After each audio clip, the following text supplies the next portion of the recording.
Habits and Health, episode 87. Welcome to the Habits and Health podcast, where we believe creating healthy habits should be easy. Brought to you by an educator and coach for anyone who wants to create a healthier life. Here's your host, Tony Wynyard. Welcome back to Habits and Health. My guest today, Paul Sauter, who's a registered dietitian and sustainable weight loss expert. Since 2013, he's personally coached over 1,500 women to lose 20 plus pounds and keep it off without feeling like they're dieting. So we talk about how he's done that, how his approach is different to most of the weight loss programs that there are. And we talk about weight loss in general, why the vast majority of the time, why it doesn't work.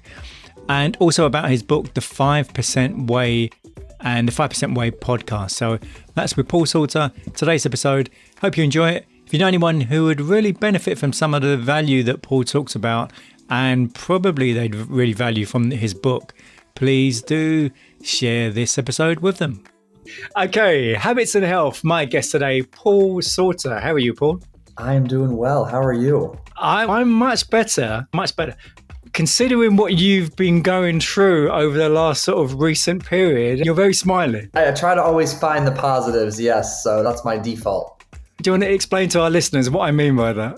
Yeah, so I'm in Tampa, Florida, and we had the pleasure of welcoming Hurricane Ian to our area last week. And fortunately for us in the Tampa area, it ended up taking a last-second turn and hitting the coast about 2 hours or 100 miles or so south of us, which was incredibly devastating for that area, the Fort Myers area. Very sad. And we still got plenty of rain and wind, but came home after evacuating to minimal damage, couple fences down, but nothing that couldn't be quickly repaired.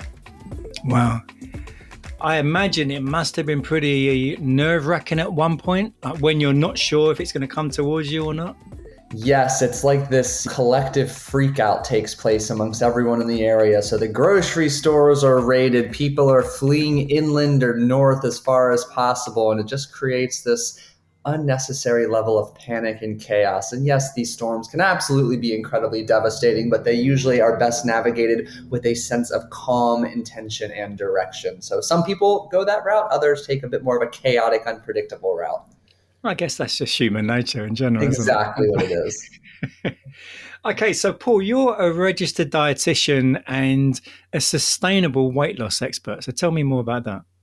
Absolutely. So very fortunate to work in all aspects of the nutrition and diet industry over the years, ranging from those on the brink of bariatric weight loss surgery to those on the brink of an Olympic gold medal, elite collegiate professional athletes, and then everyday individuals, men, women, parents, fathers, sons, and in between. And for me, throughout my life, I have always just been incredibly perplexed how the diet industry really just facilitates yo-yo dieting and diet hopping.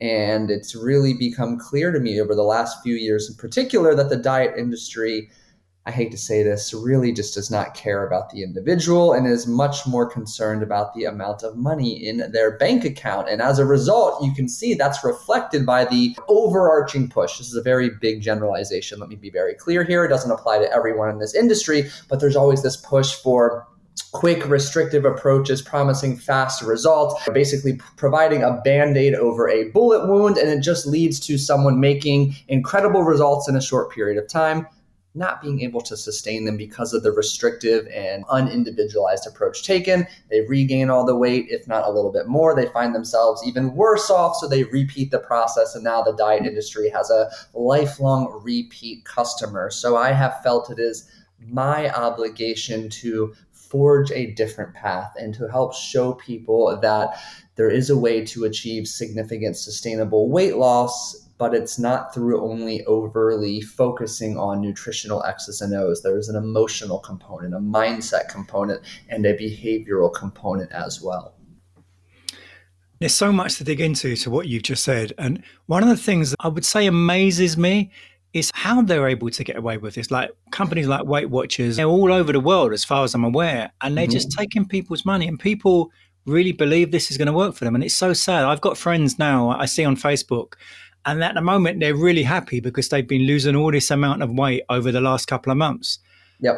one part of me really wants to say to them, yeah, but what's going to happen in a few months' time, and how is this going to be sustained? But I just shut up because I know I don't want to kill their joy that they've got at the moment.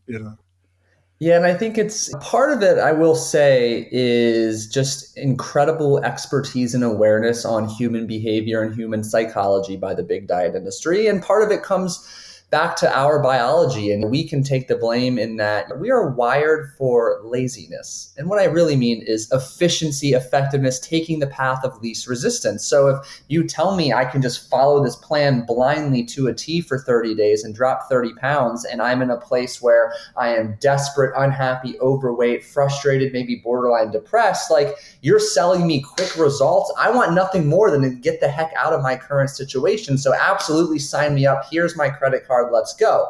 But as you alluded to, that's very short-term happiness. So when was it that you realized the conventional approach just isn't working? And what did you decide to do differently? Yeah, so I had my own journey. I was never overweight. Let me just be very clear about that. But I had my journey into natural bodybuilding, and I became very meticulous with my nutrition, more or less using myself as a guinea pig. As I was going through my undergraduate and my graduate studies. With natural bodybuilding, the literal goal is to get down to single-digit body fat percentage, to be unsustainably and borderline unhealthily, intentionally for a short period of time, and then you come out of it the appropriate way. But I found myself, the leaner I got, I was more obsessive over food. But when I had competed and then turned back to just wanting to resume this sense of normalcy, and I throw that word around loosely, I was absolutely lost. I had no idea what to do. I had just worked so hard for 22 weeks, meticulously measuring my food, declining social occasions, controlling every aspect of the controllables, and it wasn't sustainable. So what happened? I naturally began to regress to what I knew best, which was inconsistency, out of whack, old eating habits. And if we take this, there's immense transferability to the everyday dieter who can do anything for 30, 60, or 90 days when motivation is high and emotions are strong. But inevitably, when we reach this point of burnout, our body is going to regress to get us back into an area of comfort and familiarity. So we regress to those habits that led us to being unhappy or frustrated in the first place. So for me, I went through this meticulous phase of trying to break up with or quit my MyFitnessPal on and off. Then I would write all my food that I was eating down by hand in a journal every day. And it just became so emotionally and mentally draining trying to measure and manage every macronutrient I ate that I just started taking an approach of like, can I eyeball this? Can I actually start to trust myself? Because I had the insight for whatever great reason that I had already accumulated tens of thousands of repetitions of weighing and portioning food. I knew what 6 ounces of protein looked like or 50 grams of carbs. I didn't need to be overly meticulous and this perfectionist at this. So I started to trust myself. And as I took one little baby step outside my comfort zone, I learned a little bit. And then I would take a little bit more. And as I slowly took a baby step consistently, that consistency bred competency. It bred confidence. And now all of a sudden, I had created this positive cycle of I'm taking a step out of my comfort zone. I'm reinforcing this new skill. I'm feeling more confident. Therefore, I desire to keep repeating the behavior because that's bolstering feelings of confidence. So for me, it really boiled down to simplifying how I attacked and approached managing my portions and doing so in a way that was flexible and didn't require this macronutrient calculus at the end of every day to hit these perfect portion goals. Yeah, as you were saying, there's a couple of clients I'm working with at the moment who they've come to me and I suspect they're working with Weight Watchers. They haven't said who they're working with, but they've been telling me about how they've been told that they can only eat this amount of fat and this amount of carbs and this amount of protein. And the carbs is 3 times the amount of protein and it's 1,300 calories a day. And I don't want to dispirit them, but it's difficult. And they're so... At the moment, they're in the early stages of working on this company. I'm thinking, if you really believed in this company, why have you come to me? Because I don't think you really believe in this company. Otherwise, you wouldn't have come to me in the first place. I agree with that. And I encounter similar situations all the time where someone has a coach, but they're engaging in conversation with me. And I always have to say, hey, you invested in your coach. Like, I am not going to go against, like, I am defaulting to your coach right now. Should you terminate that relationship, then we can have a deeper discussion. So once you realized what you were saying just a few minutes ago, and how then did you go about creating something that would help other people? How were people receptive when you started working with people? Yes. So the way I like to explain it is I am someone who still very much believes in the value of structure. So although I was able to transition away from reliance on measuring every bite of food I eat, I recognize that structure is an essential component to success in every aspect of life, whether that's nutritionally, financially, maritally, career-wise, whatever it may be. Really recognizing that the biggest challenge that so many people face when trying to improve their health, whether it's the diet or the exercise realm, is adherence to a plan.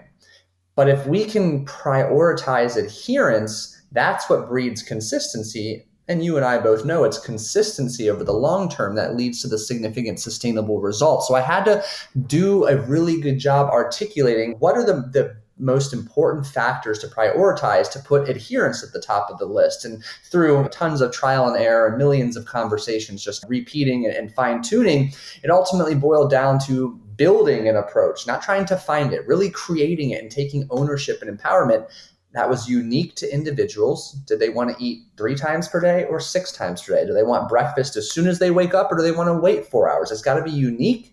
It has to be simple. You don't have to live in an app or write your food down every single day for the rest of your life. And it's got to be flexible, because you and I both work with parents. So sometimes the little ones make life unpredictable. So there has to be a very strong element of flexibility. And what I realized over the years is that from day one, not day 90 after they've lost weight, if we prioritize an approach that is unique, is simple, and is flexible, that prioritizes adherence, which fuels those long-term sustainable results. And if we do that from day one, we get better results and we get lasting results. And we're able to break those down, of course, into further details about how we go about portioning food and measuring daily allotments for whether it's protein, carbs, fats, etc. But it's all unique, simple, and flexible. And so how do you handle people's expectations? Because people have this expectation they're going to lose 20 pounds in the first week, and Yes. these crazy figures. I can tell you that has probably been the hardest part of my job over the years, especially I used to be a consultant for a company and a coach for a company called Renaissance Periodization. And I've had the privilege of working one-on-one and personally coaching over 1,500 people over the last decade or so. And I used to have this email that was like a drafted template that I would keep like fine-tuning and improving every couple of weeks. But it was basically an email that shared like, hey, Tony, for example, if you came to me with a goal of losing 30 pounds in 30 days, and you're eating 1,200 calories per day, your eating habits are shit, you're inconsistent, I would do a really good job articulating, here's where you are, here's where you want to be. In order to get to where you want to be, we can't just dive headfirst into a diet phase. That's actually going to prolong success and make things much more of an uphill battle. So I was really able to circumnavigate the conversation towards focusing on what I ended up calling the pre-diet maintenance phase, and dive into education about what physiological and psychological adaptations happen as a result of either chronic dieting, yo-yo dieting, or chronic restriction, and help them see the light that if we can put a pause on restriction, gradually begin eating more, we put ourselves in a better position to lose significant sustainable weight down the road. So naturally, that's a tough sell when you're paying a coach to help you lose weight and they're telling you we're not going to diet for 1, 2, maybe even 3 months, depending on the individual. But even more importantly, I then had to convince them plenty of positive change can still happen. And then having to help them understand and recognize we can look for progress here, see results here that has absolutely nothing to do with the scale. Though, as a result of prioritizing adherence, like we just talked about, the scale often did trickle down a little bit as well as an additional level of progress in results. I can imagine when the one part of what you just said, how initially you're going to eat more, there must have been horrified.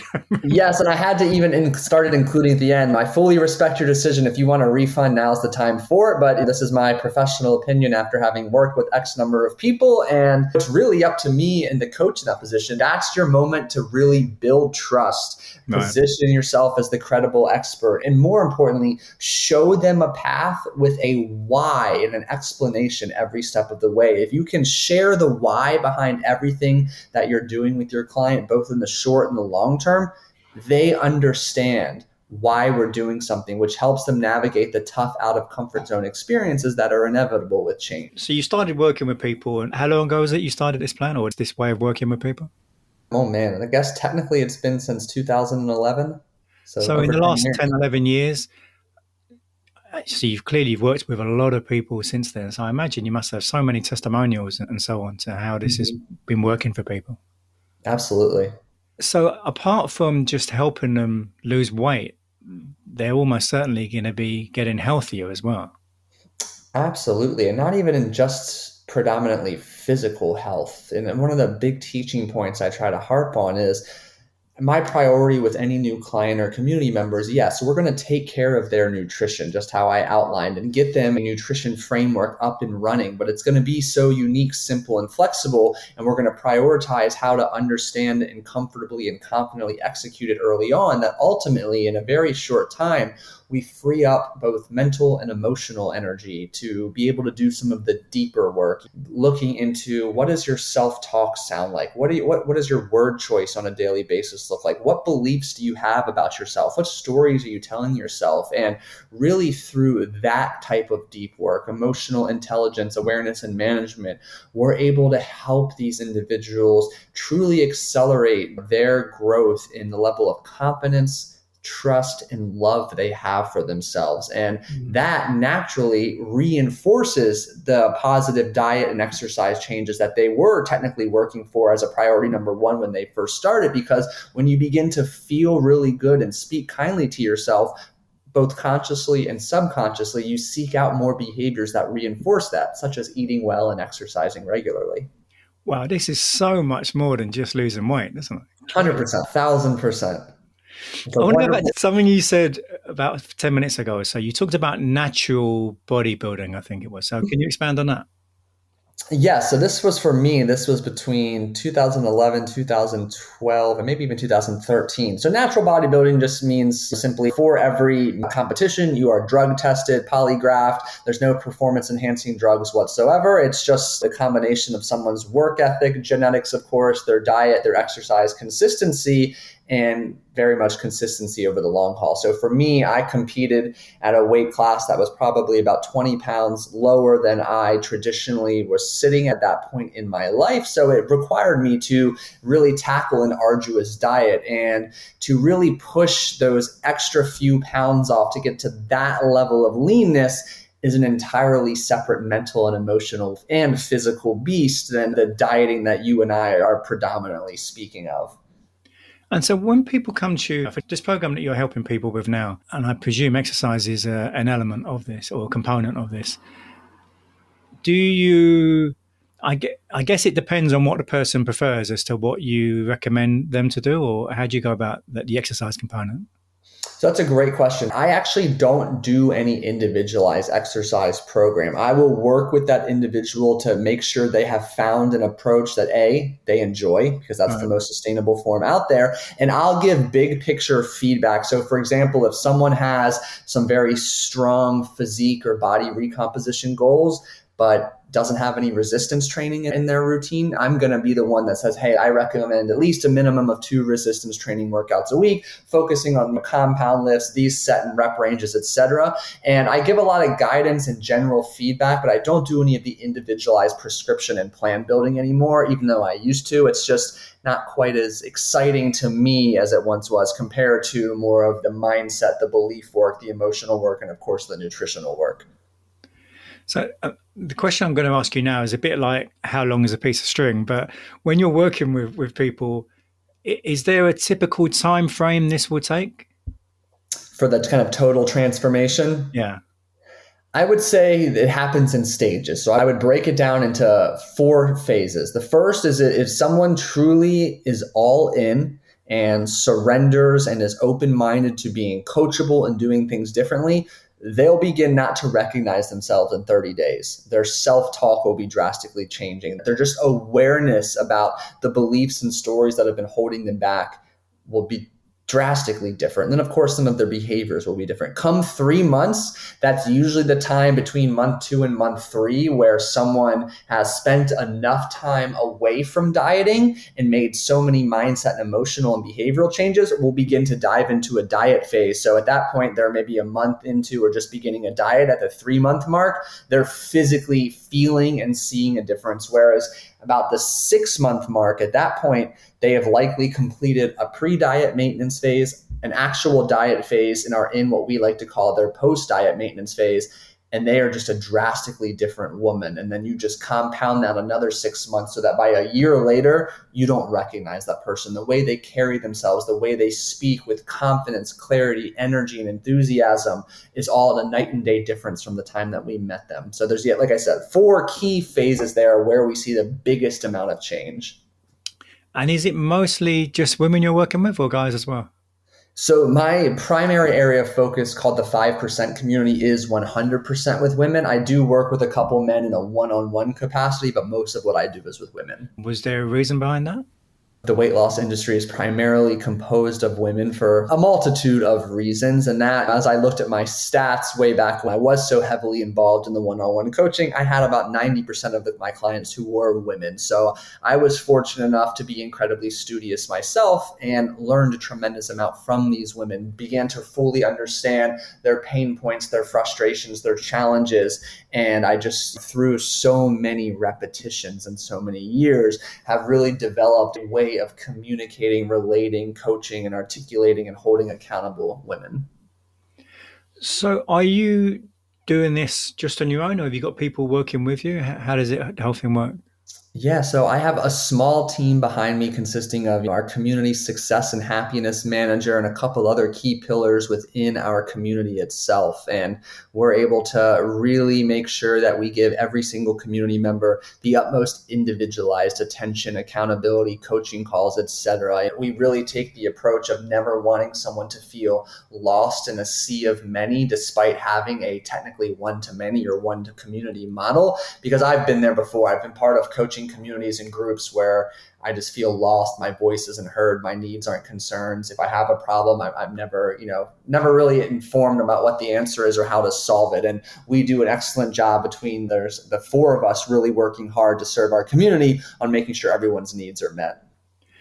And community is so important in doing something like this, isn't it? And so could you, thinking how to word this, in the way that your community runs, I'm wondering how different it is from something like the way a Weight Watchers community would work, if you're familiar with how that works. I don't know.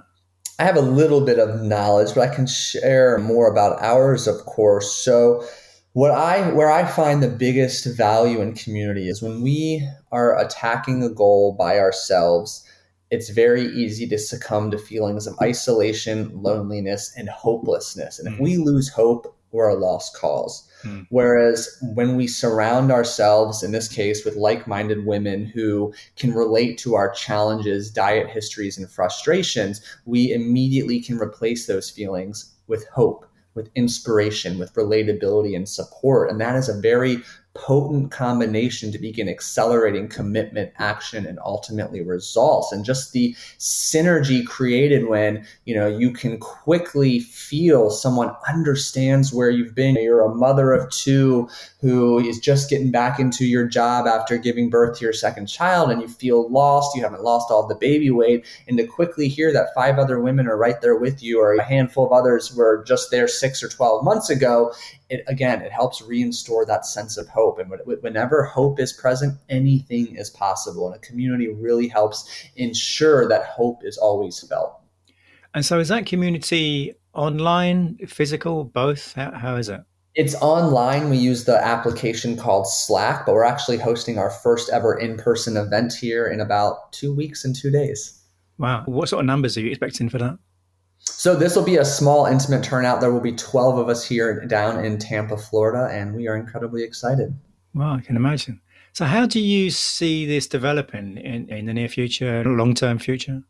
Yeah, we're absolutely going to continue to grow with the right people. And that's been something that's been a priority to me for all the times. Our investment and our expectations all are aligned. Those people who are willing to really commit, do the work, are open for coachability and readiness. Their readiness to change is a 10 out of 10. So continuing to grow with the right people is absolutely the goal here. And as we move forward and get bigger and bigger, it's just me trying to lead the charge of this movement that there is a better way to not only achieve sustainable weight loss, but to truly help everybody feel, look, and be their best. But it starts with kind of a non-traditional backward approach compared to what the diet industry has taught us. And that is starting from the inside out with our mindset, self-talk, beliefs, and our emotional intelligence. So do you think there is any room for apps, wearables, technology in helping people with these situations? I think they can be great pieces of feedback, but they should be taken lightly, utilizing them more for their trends versus one-off data points. For example, I wear an Aura ring. I absolutely love it for many reasons, but for those who do wear wearable fitness, you have to make sure that there is a healthy amount of detachment from it. So for instance, whether it's the Whoop band, the Aura ring, like if you're checking your score constantly, the very first second you wake up and you have a bad score and that ruins your day, it sets the tone for your day, it's not serving you well. So little tips and tricks like waiting 4 to 6 hours before you review yesterday's data can go a long way in maintaining control and detachment from the technology. So in your community, would you be able to estimate what kind of percentage of people are using any kind of wearables? If I had to estimate, not many, maybe between 33 and 50%. Okay. And would that typically be the Whoop and your Fitbit, I It's guess? probably the Apple Watch or the Fitbit. And I would even say maybe a higher number of people have some form, probably a watch variation. But outside of using it for steps and the occasional check in on sleep, I would say most people aren't, someone like me who's so detail oriented, aren't using it for its full capability.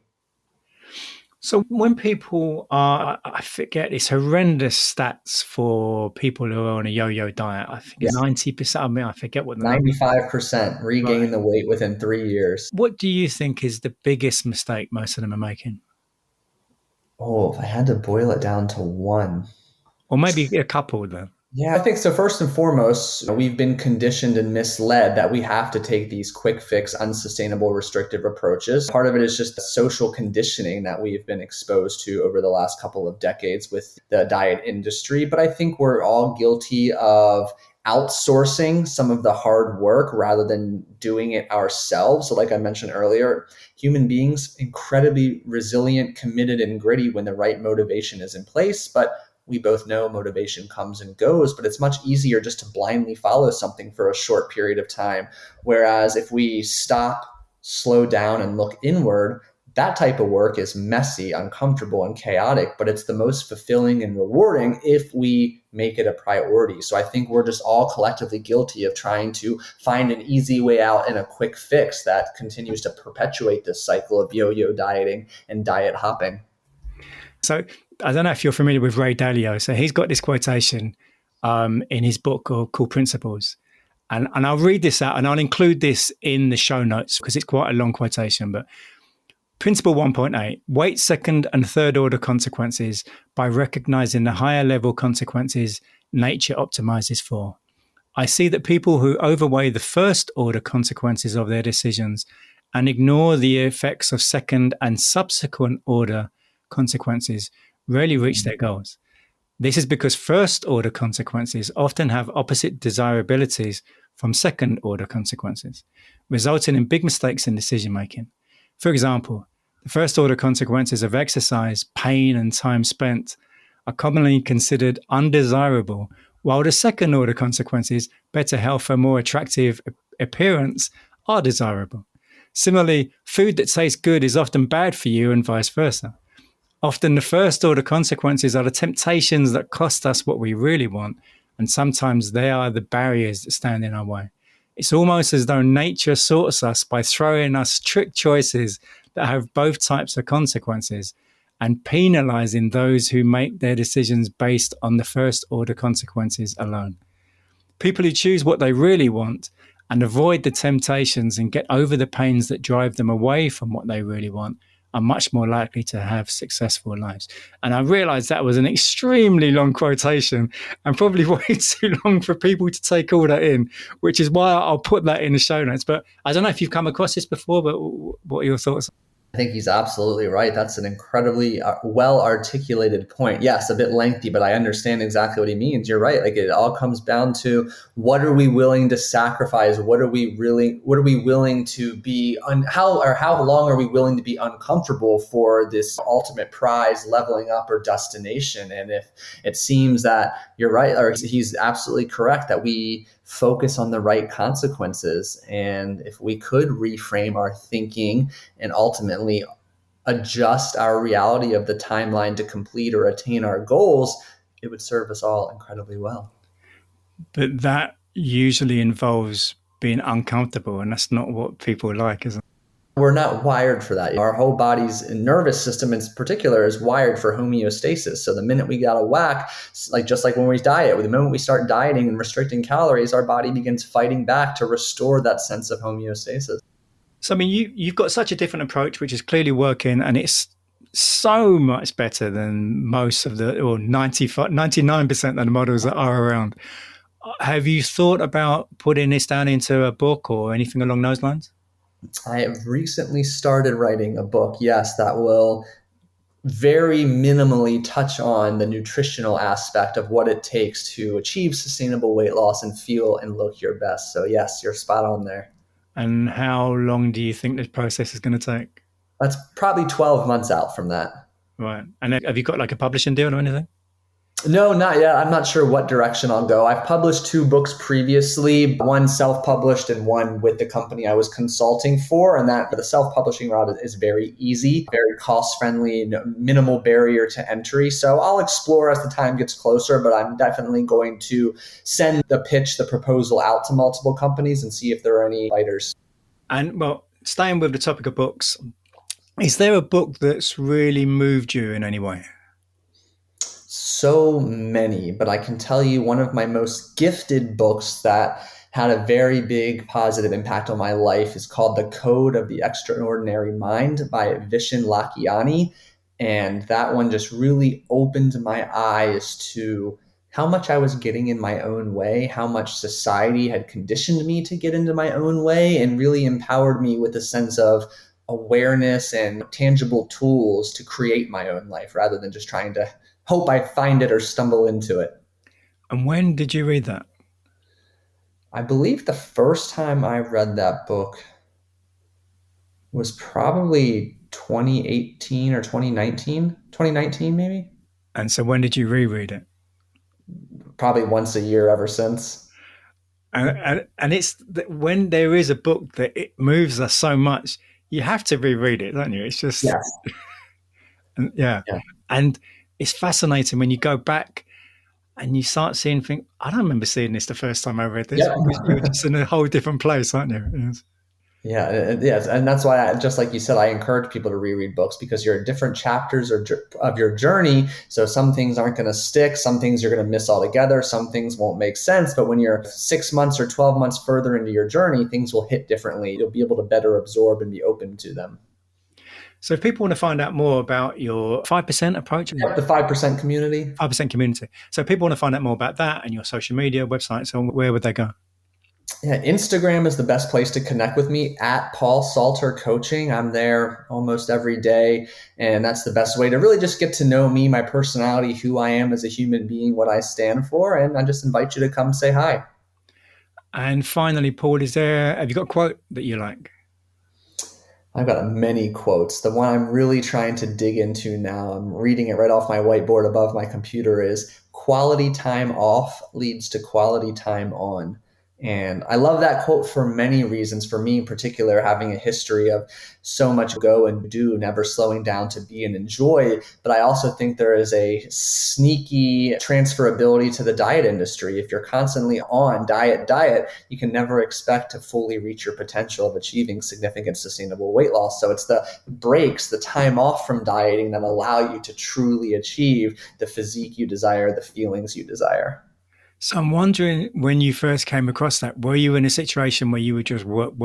Is that, or how did that? This quote came across to me only pretty recently, maybe within 6 to 9 months. And it's funny, for years, from 2015 to 2021, I was working more or less probably 70-ish hours a week most of the time. And I declared 2022 would really be a year about slowing down. And I already made some good strides in 2021. Now I've almost reduced the time and amount I work by half, and continuing just to really try to step into more being versus doing, more playing versus trying to be productive for the sake of looking busy or being productive. Paul, I think this is going to be so useful for many people, that there's an approach that works when it comes to sustainable weight loss. So yeah, I urge people to go and check out Paul's information and give Paul a call. Yeah, thank you so much for having me. I appreciate it. Take 2 was even better than our first one, like we joked about. So I'm just grateful for this opportunity and the opportunity to just share this with all of your listeners. So thank you again. Thanks, Paul. Next week on Habits and Health, episode 88 is with Shari Eberts and Gail Hannon, and we delve into the world of hearing. Shari is a passionate hearing health advocate. She's an author and speaker on hearing loss issues. She's the founder of livingwithhearingloss.com, which is a popular blog and an online community for people with hearing loss. While Gail is also a hearing health advocate, she's a writer and speaker performer who lives with profound hearing loss. She creates award-winning awareness projects that help people live more successfully with hearing challenges. So we get into some of the things about hearing loss that most of the, I suppose you could say, general public who don't have hearing loss aren't aware of, the problems that people go through when they do have hearing loss. They're wearing hearing aids and many of the issues that people wouldn't be aware of. And it's also surprising how many people do have hearing loss. It's quite astounding, really. So that's next week's episode, Shari Eberts and Gail Hannon, episode 88. If you know anyone who gets some value from this week's episode with Paul Salter, please do share the episode with them, and hope you have a great week.